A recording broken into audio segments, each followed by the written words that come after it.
Welcome to hit TV. నేను మీ నిర్మల. మరి ఏ సంవత్సరం కూడా జరగని రీతిలో కని విని ఎరగని రీతిలో ఈ సంవత్సరము వినాయక చవితిలో ఒక విచిత్రమైన సంఘటనే జరిగింది అని చెప్పుకోవచ్చు. అంటే ఏంటి అనుకుంటున్నారా? నిజమే. ఖైరతాబాద్ గణేషుని చూడ్డానికి రాష్ట్ర వ్యాప్తంగా కూడా 2 తెలుగు రాష్ట్రాల ప్రజలు కూడా ఇక్కడికి తరలి వస్తూ ఉంటారు. ఎప్పుడు వినాయక చవితి జరుగుతుంది అంటే ఖైరతాబాద్ గణేషుని చూడ్డానికి ఎక్కడెక్కడి నుంచో తరలి వస్తూ ఉంటారు ప్రజలు. ఎంతో ఆహ్లాదకరంగా ఆయన దర్శనాన్ని చేసుకొని వెళ్ళిపోతూ ఉంటారు సంతోషంగా. అయితే ఎప్పుడు కని విని ఎరగని రీతిలో అని ఎందుకు అన్నానంటే, ఎప్పుడైనా కానీ ఖైరతాబాద్ గణేషుని దగ్గర రోజుకొక ప్రత్యేకతతో పూజలు చేస్తూ ఉంటారు కదా. ఇది అందరికీ తెలిసిన విషయమే. మరి అక్కడ దాదాపు 12 మంది పూజారులు అక్కడ పూజలు నిర్వహిస్తూ ఉంటారు. అంత ప్రత్యేకమైన గణనాథునికి ఈరోజు ఒక విచిత్రమైన సంఘటనే జరిగింది అని చెప్పుకోవచ్చు. ఎందుకంటే మన తెలంగాణ రాష్ట్రంలో సర్పంచ్ ఎలక్షన్స్ ఎప్పుడు జరుగుతాయో ఎవరికీ తెలియడం లేదు.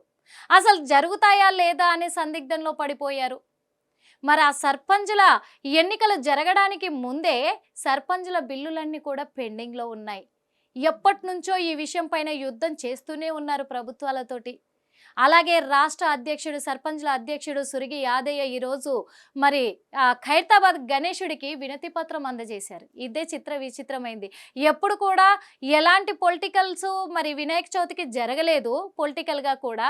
ఇప్పుడు మరి పొలిటికల్గా కూడా మరి గణేష్లని వాడుకుంటున్నారా, లేకపోతే నిజంగా ఇంకా మాకు దిక్కు దీము ఎవరు కూడా మాకు న్యాయం చేయరు, ఇప్పుడు గణపయ్యే చేయాలి మాకు న్యాయం అని చెప్పేసి మరి ఆ గణనాథుని వేడుకోవడానికి వచ్చారు తెలియదు. కానీ అక్కడైతే నిరసనలు వ్యక్తం చేశారు ఖైరతాబాద్ గణేషుని దగ్గర. అంటే మన రాజకీయాలు ఎక్కడ పోతున్నాయి అనేది అర్థం కావట్లేదు తెలంగాణ రాష్ట్రంలో. ఎప్పుడైనా చూసామా? ఈ ప్రతి సంవత్సరము వినాయక చవితి ఎంతో అంగరంగ వైభవంగా 9 రోజులు నవరాత్ర ఉత్సవాలు ఎంతో ఘనంగా జరిపిస్తారు. అలాంటిది ఈ గణనాథుల దగ్గర కూడా నిరసనలు వ్యక్తం చేస్తున్నారు అంటే దీన్ని ఏ విధంగా తీసుకోవాలో అర్థం కావడం లేదు. మరి ఒకరేమో రాష్ట్రానికి నాయకుడు అని చెప్పేసి సీఎం రేవంత్ రెడ్డి గారి విగ్రహాన్నే పెడతారు. ఇంకొకరేమో మాకు న్యాయం చేయండి ప్రభువో, మా సర్పంచ్ల బిల్లులను విడుదల చేయండి, ఆ తర్వాతే మీరు సర్పంచ్ ఎలక్షన్స్ చేసుకోండి అని చెప్పేసి దేవుడికే అర్జీ పెట్టారు. గోపాల సినిమా రిపీట్ అవుతుందేమో మరి. అదే జనం విచిత్రపోతున్నారు సోషల్ మీడియాలో. ఇలాంటి కామెంట్లే చక్కర్లు కొడుతూ ఉన్నాయి. అదేవిధంగా ఇది ఒక వింత సంఘటన అని కూడా అనుకోవచ్చు. ఎందుకంటే గణనాథం దగ్గరికి వచ్చి మా సర్పంచుల బిల్లులను అమలు చేయాలి అని చెప్పేసి డిమాండ్ చేస్తూ మరి ఆ ఖైరతాబాద్ గణనాథునికే వాళ్ళు అప్లికేషన్ పెట్టుకున్నారు. అది మరి అప్లికేషన్ ఎక్కడ వెళ్తుంది? గణనాథన్ నిజంగా వాళ్ళకి న్యాయం చేస్తాడా లేకపోతే ఏంటి? ఎందుకంటే ఇంకొకటి కూడా చెప్పారు ప్రభుత్వాన్ని, మాకు సర్పంచుల బిల్లులు అమలు చేసినాకే మీరు సర్పంచ్ ఎలక్షన్స్ నిర్వహించాలి, లేదంటే సర్పంచ్ ఎలక్షన్లను మేము అడ్డుకుంటామని చెప్పేసి వాళ్ళు నినాదాలు చేయడం కూడా జరిగింది. అదే కాకుండా గ్రామాలలో మేము అప్పులు చేసి మేము గ్రామాలను అభివృద్ధి చేసుకున్నాము, అప్పులు మిగిలిపోయాయి, మాకు బడ్జెట్ రాలేదు మాకు, కాబట్టి మా బడ్జెట్ మాకు విడుదల చేయండి అని చెప్పేసి వాళ్ళు ఆవేదన వ్యక్తం చేస్తూ అక్కడ నిరసనలు వ్యక్తం చేశారు. ఆ నిరసనలు వ్యక్తం చేయడం అనేది ఖైరతాబాద్ గణేశుడికి లెటరు అర్జీ పెట్టుకోవడం అనేది ఇప్పుడు సోషల్ మీడియాలో హాట్ టాపిక్ గా మారింది. వింతగా విచిత్రంగా కూడా మారింది అని చెప్పుకోవచ్చు. మరి రాష్ట్ర అధ్యక్షుడు సురిగి యాదయ్య గారు ఏం చెప్తున్నారో మనము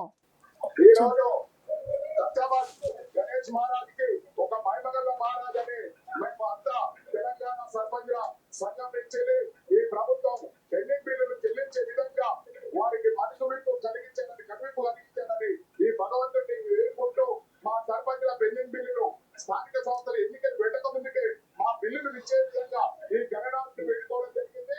మేము గణనాథునికి మొక్కులు చెల్లిస్తూ మా పెండింగ్ బిల్లులు చెల్లిస్తే మళ్ళీ వచ్చే ఈ గణేష్ పండుగ మహారాజు వరకు మేము ఈ మళ్ళీ జనదర్శనానికి వచ్చేసి మేము గణేశుడి ఆశీర్వాదం తీసుకుంటాం. కాబట్టి తెలంగాణ రాష్ట్రంలో అనేక మంది సర్పంచులు పెండింగ్ బిల్లులు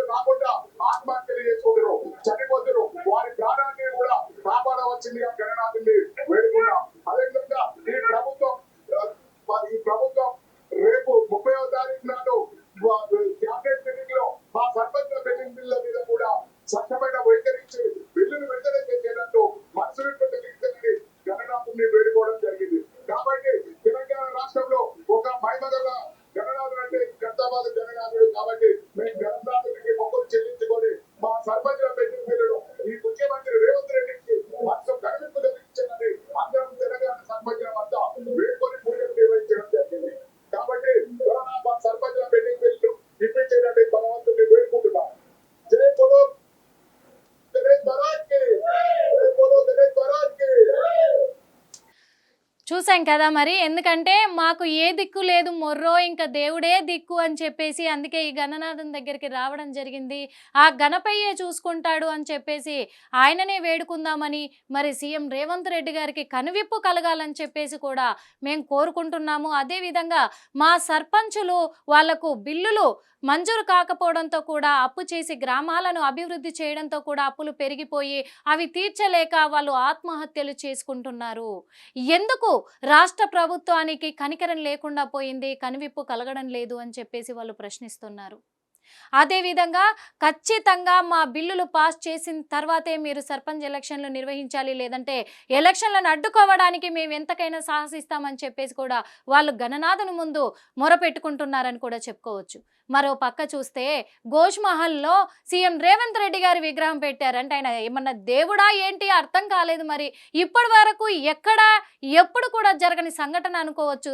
రాష్ట్ర సీఎం ఫోటోని దేవుడి అవతారంలో పెట్టిన వాళ్ళని ఎక్కడా చూడలేదు బాబు. ఇక్కడ మాత్రం తెలంగాణ రాష్ట్రంలో ఇంత విచిత్రమైనవి జరుగుతున్నాయి, ప్రజల మనోభావాలు దెబ్బతింటున్నాయి అని కూడా చెప్పుకోవచ్చు. చాలా మంది ప్రజలైతే అసలు ఆ గణనాథుని ఆ ఫోటో పైన ఆ విగ్రహం పైన చాలా కామెంట్స్ చేశారు. ఇంకొకటి, దేవుడు ఎక్కడైనా షూ వేసుకుంటాడా? మరి రేవంత్ రెడ్డి గారి స్టైలు తగ్గకూడదని చెప్పేసి అక్కడ షూ కూడా దేవుడు గణనాథుడికి షూ కూడా క్రియేట్ చేశారు మనోళ్ళు. ఎంత గొప్ప కళాకారులు అనుకోవాలి. ఇంకా అలాంటిది మరి ఇంకెందుకు ప్రతి ఒక్కరిది తీసుకొచ్చి రాజకీయ నాయకులై కూడా దేవుడు అవతారంలో పెట్టేసి అలా పెట్టడం కంటే వాళ్ళనే దేవుళ్ళుగా విగ్రహాలను పూజించేస్తే అయిపోలే, విగ్రహాలను చేయించేసి. మరి అంటే ఇక్కడ ఇంకొక చిన్న పాయింట్ కూడా రేజ్ అవుతుంది ప్రజలలో. అంటే ప్రజల మాటగా నేను చెప్తున్నాను. అక్కడ గణనాథుని రూపంలో రేవంత్ రెడ్డి గారి ఫోటో పెట్టేశారు కదా, అలాంటిది మరి 9 రోజులు నవరాత్రుల పూజలు అయిపోయిన తర్వాత తీసుకెళ్లి నిమజ్జనం చేస్తారు ట్యాంక్ బండ్లో. మరి ఇక్కడ ఎవరిని చేయాలి ఇప్పుడు అది నిమజ్జనము? అందుకే ప్రజల మనోభావాలు దెబ్బతింటున్నాయని చెప్పేసి చాలామంది కంప్లైంట్లు ఇవ్వడం కూడా జరిగింది.